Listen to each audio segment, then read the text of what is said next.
Bonsoir à tous, mardi 30 janvier, bienvenue dans le 7-8 journal sur TV 78. Tout de suite, les titres de cette édition. Journée de fronde sociale aujourd'hui dans les Yvelines, 2 rassemblements dans le département contre l'action du gouvernement.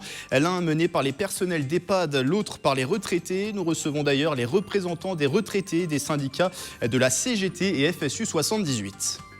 Une concertation publique lancée à Villepreux, elle concerne l'aménagement du secteur Trianon. Pour mener ce projet, la municipalité a fait le choix d'associer les habitants. Une première réunion se tenait en fin de semaine dernière. Reportage à suivre. Enfin, son périple vient de se terminer. À 70 ans, Alain Crampon a réalisé le tour de Cuba à vélo. Un voyage de 2 mois sur l'île des Caraïbes pour cet habitant de Bois d'Arcy qui n'en était pas à son coup d'essai. Alain Crampon qui est notre invité pour revenir sur son aventure. Mais avant de développer ces titres, on prend tout de suite la direction du Vélodrome national de Saint-Quentin en Yvelines. Retrouver Camille Lambert, bonsoir. La cérémonie des vœux de l'agglomération s'y tient ce soir, c'est dans quelques heures, avec bien sûr le discours du président Jean-Michel Fourgousse. Et plusieurs points importants, Camille, seront abordés au cours de ce discours. Bonsoir Grégory, et oui, ce sont les premiers vœux de Jean-Michel Fourgousse en tant que président de Saint-Quentin en Yvelines. Le maire Les Républicains d'Élancourt a été élu président de l'agglomération en octobre dernier. Il succède à Michel Laugier. Des vœux qu'il a souhaité orienter sur les grands événements sportifs de 2018, à commencer par l'Open de France de golf au Golf National qui se tiendra du 29 juin au 2 juillet. Événement devenu incontournable ces dernières années sur le territoire et un bon moyen pour se tester aussi avant la Ryder Cup, évidemment très attendu à Saint-Quentin en Yvelines qui se prépare en ce moment même pour accueillir 60 000 visiteurs par jour du 25 au 30 septembre 2018. Et sans oublier que cette cérémonie des vœux se déroule au Vélodrome national qui est juste derrière moi, un des lieux clés des Jeux Olympiques 2024 qui se tiendront à Paris. Et en dehors du sport, d'autres grands projets seront évoqués, notamment la ligne 18 dont l'arrivée fait débat. Du côté des Antilles, on s'inquiète des possibles conséquences de cette ligne sur les terres agricoles, mais surtout chez ses défenseurs, on la juge indispensable pour mieux desservir le territoire, notamment en vue des Jeux Olympiques. Les élus de Saint-Quentin en Yvelines se sont déjà mobilisés à plusieurs reprises pour préserver le tracé et l'échéance 2024. Une ligne qui participe au projet plus global du Grand Paris Express qui vise à transformer l'agglomération parisienne en une grande métropole, incluant donc la Grande Couronne. Ce sera aussi l'occasion de l'évoquer. Et puis, plus localement, le président de l'agglomération parlera des nouveaux projets d'aménagement en matière d'urbanisme, de la lutte contre les déserts médicaux et enfin, fer de lance de Jean-Michel Fourgousse. Il sera bien sûr question d'économie, notamment du développement des entreprises sur le territoire et l'accompagnement des chercheurs d'emploi. Merci Camille, à Patrick Jacques de Dixmude aux moyens techniques et on reviendra sur cette cérémonie des vœux dans notre édition de demain soir. Il était le 9e vice-président justement de Saint-Quentin en Yvelines et premier adjoint à la mairie d'Élancourt. Depuis 22 ans, Gérald Favier a présenté récemment sa démission de tous ses mandats. L'ancien élu faisait ses adieux hier lors d'une cérémonie au gymnase Chastanier à Élancourt. Jean-Michel Fourgousse, le maire d'Élancourt, lui a consacré un discours. Départ à la retraite pour Gérald Favier à 78 ans dans le Loiret pour se rapprocher notamment de sa famille. Et c'est un Gérald Favier ému que vous allez écouter tout de suite au micro de Camille Lambert. C'est énormément d'émotions. C'est un moment difficile que de quitter à la fois ce poste que j'occupais depuis 22 ans et puis surtout cette belle commune d'Élancourt que j'aime par-dessus tout. Je serai bien évidemment toujours disponible pour mes collègues ou pour monsieur le maire si tant est qu'ils aient besoin de moi pour revenir sur un dossier que je connais tout particulièrement ou pour les aider. Mais je pense qu'ils n'auront pas besoin de moi. Ils sont aussi extrêmement pertinents et extrêmement compétents. Est-ce les prémices d'un mouvement social d'ampleur en France? Après les agents pénitentiaires, le personnel des maisons de retraite et les retraités eux-mêmes se sont mobilisés aujourd'hui. Ils dénoncent la politique du gouvernement. L'un de ces mouvements avait lieu devant la préfecture des Yvelines à Versailles. Les précisions avec Patrick Jacques de Dixmude, Quentin Lefrère et Nicolas Kirillovitz. 2 rassemblements, 2 lieux différents, mais une seule et même cible. Retraités et personnel d'EHPAD dénoncent la politique du gouvernement. Plus de moyens, plus de moyens, plus de moyens. Mouvement principal, celui des maisons de retraite partout en France et dans les Yvelines. Le mouvement est inédit pour le secteur, à l'appel de l'ensemble des syndicats et des directeurs d'établissements pour réclamer notamment une hausse des effectifs. Le problème, c'est qu'on ne réussit même pas à respecter le rythme des résidents et surtout à respecter leur autonomie. Ce qui fait qu'on fait des fois des choses à leur place parce qu'on peut pas prendre le temps pour les aider. On ressent bien les familles ce qu'elles disent, que c'est fait vite. Il y a aussi les toilettes, les bains qui sont peut-être pas donnés forcément régulièrement. Elles voudraient en donner beaucoup plus, elles ne peuvent pas, ou des douches. Enfin, il y a une dégradation quand même au niveau de la prise en charge de la personne âgée. Plus tôt dans la journée, ce sont les retraités qui se sont réunis devant la préfecture à Versailles. Hausse de la CSG, gel des pensions, baisse des APL. La colère est variée contre le gouvernement et pour la défense du porte-monnaie. Notre pouvoir d'achat diminue d'année en année depuis au moins, depuis que moi j'ai pris ma retraite, je sais que mon pouvoir d'achat a diminué. Donc je trouve que c'est pas juste et que c'est toujours la même chose, que les actionnaires, eux, s'enrichissent. Emmanuel Macron, président des riches, l'argument social est désormais rodé et pourrait être encore développé jeudi avec une nouvelle manifestation prévue, cette fois-ci contre la réforme du bac et la nouvelle plateforme Parcoursup. Et pour parler justement de cette mobilisation des retraités à Versailles aujourd'hui, j'accueille en plateau deux invités. Maria Bolzinger, représentante des retraités pour le syndicat FSU 78. Et à ma droite, Michel Schaffner pour la CGT 78. Merci d'être avec nous. Bonsoir à tous les deux. Alors, c'était une intersyndicale ce matin qui était donc devant la préfecture pour ce mouvement. Une grogne qui est générale chez les retraités, on peut le dire. Et vous en avez profité d'ailleurs pour remettre à cette occasion des cartes de vœux revendicatives à Emmanuel Macron. Que contiennent ces cartes, Maria ? Alors, donc effectivement, nous avons déposé 480 cartes de vœux à la préfecture à l'intention du président de la République. Pour se rappeler à son bon souvenir, puisque il y a une très forte colère des retraités. À cette rentrée, on le voit en janvier 2018, tout augmente. Je ne rentre pas dans les détails, mais chacun peut le constater. Mais le président a déjà annoncé que le blocage des pensions, qui fait suite à des blocages depuis plusieurs années et qui fait suite à des amputations successives des pensions par des mesures fiscales successives. Et alors, cette fois-ci, en janvier 2018, les pensions de 60% des retraités est impactée par la hausse de la CSG. Une hausse de 25% de la CSG. Qui est effective depuis le 1er janvier. Voilà, donc sur les pensions que vont découvrir les retraités, effectivement, il y a des amputations très importantes. Alors, il a été dit que c'était les retraités riches qui étaient impactés. Donc, qu'est-ce que c'est qu'un retraité riche ? Pour M. Macron, un retraité riche, c'est un célibataire qui touche une pension de 1 200 €. Il sera impacté par la CSG, il perdra 200 € à l'année. Un couple riche de retraités, pour M. Macron, c'est une infirmière, par exemple, qui part avec 970 € de retraite. Son conjoint, employé municipal, part avec 1 100 € de retraite. Ils sont à moins de 2 000 € ensemble. Ils sont en dessous du seuil de pauvreté, chacun pour leur retraite. Donc ça impacte réellement le quotidien Ils seront des soumis retraités. à la CSG et ils perdront 400 € sur l'année. Voilà. Alors, deux principaux griefs, vous l'avez évoqué, c'est l'augmentation de la CSG qui est effective depuis le 1er janvier. Il y a aussi la baisse de l'APL, c'est l'aide au logement personnalisé. Je vous propose d'écouter à ce propos le député MoDem de la 9e circonscription des Yvelines, c'est Bruno Millienne. Je comprends bien l'histoire de la CSG, alors que la suppression de la taxe d'habitation va être sur 3 ans. Dans 3 ans, ça sera compensé, largement compensé pour plus de 90% d'entre eux. Donc de ce côté-là, il n'y a pas d'inquiétude à avoir quand même.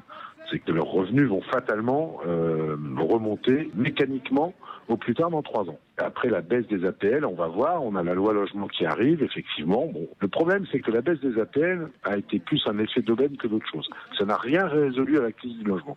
C'est pour ça qu'on va faire une loi sur le logement qui va mieux cerner les problèmes des uns et des autres, et on va se passer de l'APL, mais on trouvera un système dans la loi logement qui permette l'accès au logement social. Oui, je comprends leur inquiétude, et ça c'est la première chose, et non, ils n'ont pas raison de s'inquiéter. Michel Schaffner, pour Bruno Millienne, député MoDem, qui est donc allié à La République En Marche, le parti de la majorité présidentielle, il n'y a pas d'inquiétude à avoir, notamment sur la CSG. Elle dit cette hausse de la CSG sera compensée en 3 ans pour les retraités par la suppression de la taxe d'habitation. Ça ne vous rassure pas pour autant? Non, pas du tout. D'abord, il parle de 3 ans, mais les retraités, ils ont besoin de vivre aujourd'hui, maintenant, et c'est maintenant qu'ils auront la baisse de leur revenu. D'autre part, la taxe d'habitation, nous on est inquiets parce que ça sera encore des dotations moins pour les collectivités territoriales, et on sait que tout ça, ça peut impacter toutes les aides au financement et notamment de la protection sociale. Par exemple, il y a eu l'élu des EHPAD aujourd'hui, et on sait que les départements participent au financement des EHPAD. D'autre part, l'Association des maires de France déjà réfléchissent à la manière dont il faut remplacer la baisse de la taxe d'habitation. Donc ça ne nous rassure pas du tout. Nous, on pense non, on a la preuve et on le sait qu'il y a eu vraiment une baisse du niveau de vie des retraités depuis plusieurs années. Il y a eu les 0,3% de la CASA, il y a eu le gel des pensions pendant 4 ans. Gel des pensions qui sera au moins maintenu jusqu'à janvier 2019. Qui va être maintenu.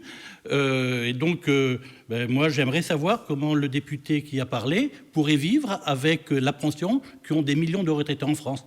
Dans les Yvelines, il y a 240 000 retraités, et parmi eux, il y en a au moins 40% qui ont moins de 1 200 € pour vivre par mois. La question est posée, libre à lui de répondre à cela. Dernière chose, il nous reste moins d'1 minute. Les prochaines actions qui vont être menées, quelles sont-elles pour vous, retraités? Je voudrais juste dire que bien sûr nous soutenons l'action qui a été menée aujourd'hui dans les EHPAD. D'ailleurs, nos organisations syndicales soutenaient ce mouvement et nous nous inscrivons avec les 9 organisations qui impulsent l'action au niveau des retraités au niveau national dans des actions diversifiées. Donc nous allons poursuivre bien sûr les demandes de rendez-vous auprès des députés des Yvelines. Nous espérons qu'ils nous recevront parce que pour le moment, notamment par Aurore Berger en décembre. Nous avons été reçus par Madame Berger, mais il y a encore de nombreux députés et sénateurs qui n'ont même pas daigné répondre à notre demande de rendez-vous, ce depuis plusieurs mois.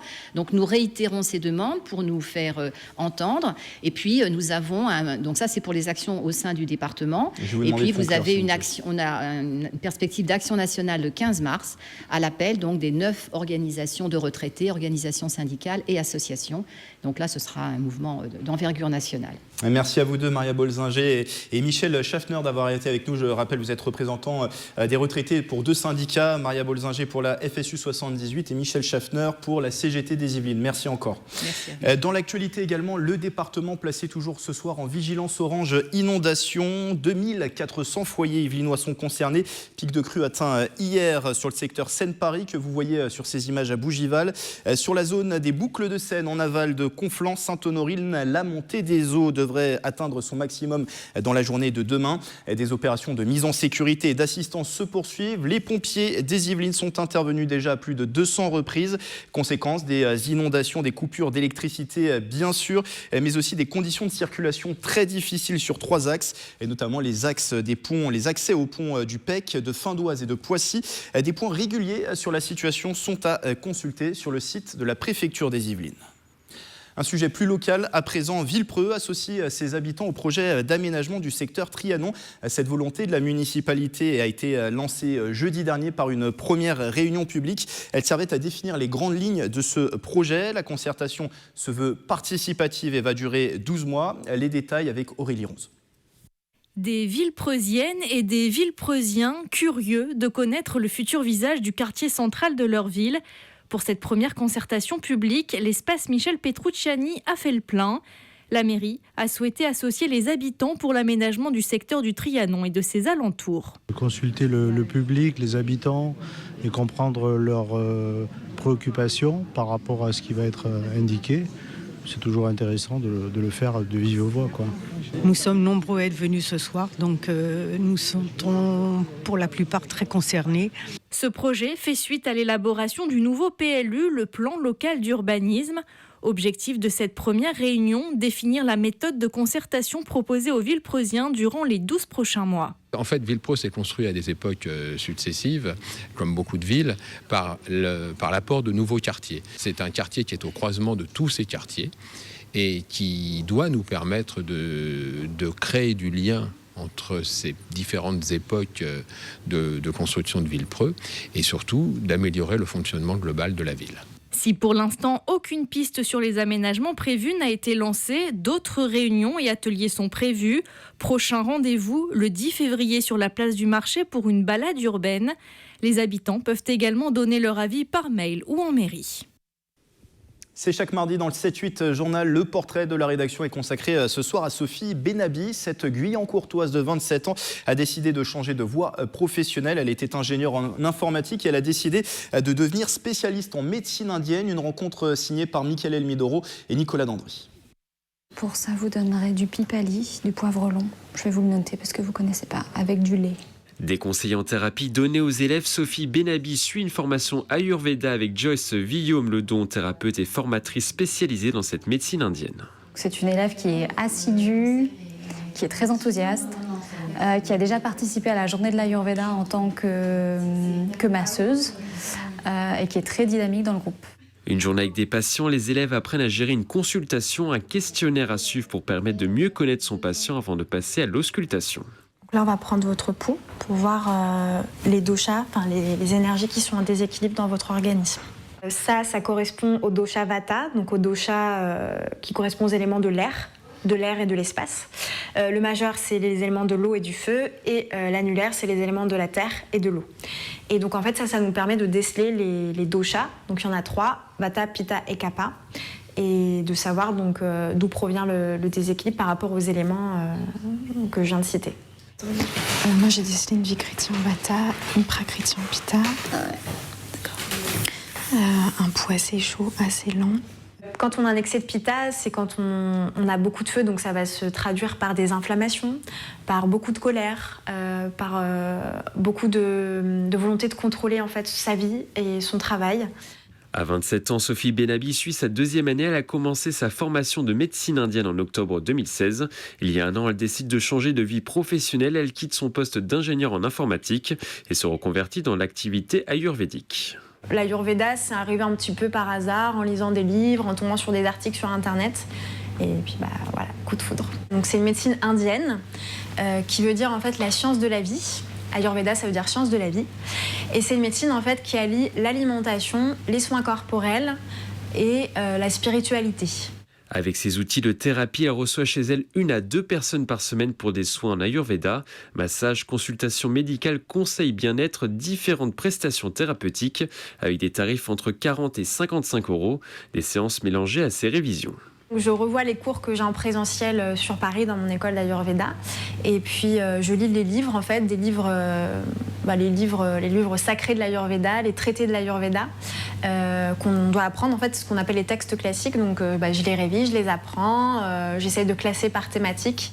En décembre dernier, Sophie Benabi est partie pendant 1 mois en Inde. Elle a pu bénéficier de conseils de professionnels dans un hôpital ayurvédique. C'était plutôt des patients en fait que j'ai rencontrés et la structure de l'hôpital, les personnes qui s'occupaient de la structure de l'hôpital que j'ai rencontrées aussi. Donc vraiment des personnes qui étaient baignées dans l'Ayurveda, oui. Sophie Benabi souhaite faire de nouveaux voyages en Inde pour pouvoir affiner sa formation en Ayurveda. Pendant que le soleil se cache ici, il lui a fait le plein de vitamine D. Il nous revient des Caraïbes depuis le 19 janvier. Alain Crampon, bonsoir. Bonsoir. Vous êtes habitant de Bois d'Arcy à 70 ans. Vous venez de réaliser un tour de Cuba à vélo. Vous êtes revenu donc récemment, le 19 janvier. 2 mois de voyage, d'aventures, d'anecdotes. Peut-être vous allez nous en parler dans un instant. Comment s'est déroulé ce périple? Vous étiez fixé au début à un objectif de 2000 km. Est-ce que vous avez pu atteindre cet objectif? Non, alors en fait, c'est un demi-tour que j'ai fait puisque j'ai arrêté le 19 janvier au lieu du 8 février. Mais j'ai préféré rester sur de bonnes ondes, une bonne dynamique, plutôt que de revenir avec quelques risques de déception, parce que c'est compliqué. C'est compliqué. Alors, pour se loger sur place, comment on fait? Vous êtes allé dans des auberges, chez l'habitant? Comment ça s'est déroulé? Chez l'habitant, parce que le camping est interdit ou réservé aux Cubains. Et le mot camping n'a pas la même signification là-bas qu'ici. D'accord. Donc, il faut privilégier les casas particulières. Et c'est là où le problème se pose quand on est un voyageur ou à pied ou à vélo comme moi. Parce qu'il est difficile de réserver par téléphone parce que d'abord ça coûte très très cher quand on est européen. Internet, c'est compliqué, il faut une carte. Ensuite, il faut trouver la carte, c'est à peu près 1 heure pour la trouver quand il y a toujours la queue. Ensuite, il faut trouver l'endroit dans la ville où il y a un parc ou un hôtel qui est susceptible de recevoir les ondes. Et ensuite, un vrai périple. Ensuite, il faut se connecter. Il ne faut pas qu'il y ait trop de monde pour que... Voilà. Donc, c'est assez compliqué. Vous avez envie de garder quelles anecdotes vous viennent à l'esprit quand vous repensez à ce voyage? Alors, c'est essentiellement quand je quitte les grandes villes. La Havane, à mon avis, une fois qu'on a fait 3 nuits, c'est déjà pas mal, parce que c'est très bruyant. C'est très bruyant en termes de musique. Alors, c'est pas que de la musique cubaine, hélas. Oui. Il y a beaucoup de reggaeton. Enfin de reggaeton. Je ne sais pas si c'est ça, le reggaeton. Ou oui, vraiment musique d'Amérique latine également. Il y a un terme particulier. Donc, c'est beaucoup de basses et tout. On en entend dans les voitures, dans les maisons, dans tous les étages. Les mecs à vélo, les taxis à vélo, ils mettent ça sous leur siège avec des lumières et tout. C'est infernal. Donc, c'est assez bruyant. Vous avez fait les fêtes de fin d'année sur la Havane? Voilà, c'est ça. Ça, on a tenu à faire ça. Nous avons nos épouses qui sont venues nous rejoindre. D'accord. Mais bon, et ensuite, le bonheur, c'est quand on quitte les grandes villes pour se retrouver enfin sur les petites routes. Là, on voit les paysans, on va discuter avec eux. Pour le peu d'Espagnol que je connaisse, malgré tout, on arrive à communiquer. Et c'est un autre voyage qui commence. Parce que là, on est dans la réalité du quotidien de ces gens-là. Alors, ce voyage à 70 ans, ce n'était pas votre coup d'essai, puisque vous avez voyagé à travers de nombreux pays. Vous êtes aussi un ancien grand sportif, vous avez pratiqué le rugby. Alors, les pays traversés à vélo, il y a la France, l'Espagne, le Portugal et le Canada. Qu'est-ce qui vous motive dans ces voyages? Est-ce qu'il y a un objectif derrière? L'objectif, d'abord, c'est de réaliser j'ai généralement des rêves comme ça qui me viennent l'hiver. Oui. Et je me dis, tiens, ça sera mon prochain défi. J'aime bien faire ça, me fixer des petites marches comme ça, tant sur le plan musical que sur le plan sportif. J'aime bien avoir des repères. Et puis, ce qui me motive, c'est le fait de partir à l'aventure, entre guillemets, parce que c'est quand même pas, c'est pas Paris-Pékin. Mais ce sont des aventures quotidiennes. Je sais que je vais partir pour 70 ou 80 km le matin quand je me lève, je sors de ma tente. Je sais que je vais être quelque part, pas très loin, mais dans un autre univers, avec d'autres personnes, dans un autre décor et avec d'autres anecdotes à raconter. De nouvelles aventures, en somme, chaque jour. Dernière question, Alain Crampon, là, les prochaines aventures, est-ce que vous y avez déjà pensé? Oui. Alors, le carnet de vacances est plein. J'ai l'envie de faire le tour de Cuba, le tour de la Corse en kayak. Puisque je l'ai fait en partie, j'ai fait le sud à vélo. Je vais initier ma chère et tendre au cyclotourisme, puisqu'elle va bientôt être disponible pour ça, sur des petites distances, histoire de l'amener doucement là-dessus. Et puis, sinon, j'avais pensé aussi à la vallée d'Aoste. Tous les jours, il me vient une idée un peu plus saugrenue et c'est bien comme ça. Bon, on vous souhaite en tout cas de vivre plein d'aventures encore. Merci à Alain Crampon d'avoir été avec nous. Je rappelle que vous venez de faire le tour de Cuba à vélo. Une partie, en tout cas. Merci d'avoir été avec nous. Merci à vous. Pour refermer ce journal, on le referme sur la suite de notre dossier de la semaine dédié à la culture urbaine dans les Yvelines. Et on ne peut pas parler du sujet sans évoquer le hip-hop. Les prémices remontent aux années 1970 dans le quartier du Bronx à New York. Longtemps mal considéré, c'est aujourd'hui un genre musical et une danse à part entière, un style enseigné aux plus jeunes. Amorpa, Camille Lambert et Nicolas Dandry ont suivi un cours.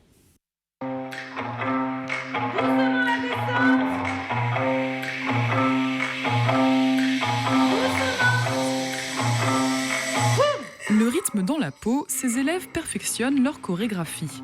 À peine âgés de 8 ans et déjà en plein apprentissage du hip-hop. Tu peux m'expliquer ce que tu as fait aujourd'hui par exemple? La danse, les échauffements et les abdominaux. J'aimais bien danser et ma copine Sina m'avait donné envie d'essayer. Une envie venue par le bouche à oreille, mais si le hip-hop est aujourd'hui considéré comme une danse comme les autres, elle n'a pas toujours profité d'une bonne réputation.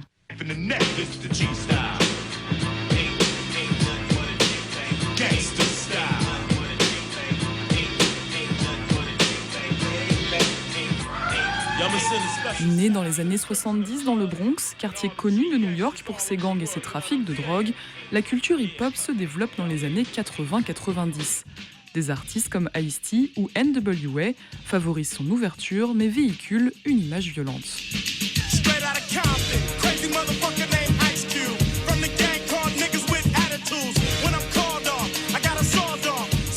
Professeur depuis 15 ans au sein de l'association Illicit Dance, Adeline a noté une véritable évolution dans les mentalités. Je pense qu'il y a eu un phénomène de mode aussi. Je pense que les émissions aussi comme les Star Academy, ce genre de choses qui ont ouvert la danse, tout simplement la danse au terme large. Les gens ont découvert un petit peu plus la danse et le hip-hop qui était quand même un milieu très fermé à l'époque, très de rue, enfin c'était vraiment une danse de rue qui aujourd'hui est devenue vraiment un style très moderne, c'est la danse actuelle du moment. Cet engouement favorise aussi la diversité culturelle. Malgré l'aspect agressif souvent mis en avant, le mouvement hip-hop se veut une culture de respect et de mixité sociale. Vous avez vu les petites têtes d'anges que j'ai dans mon cours qui viennent faire du hip-hop.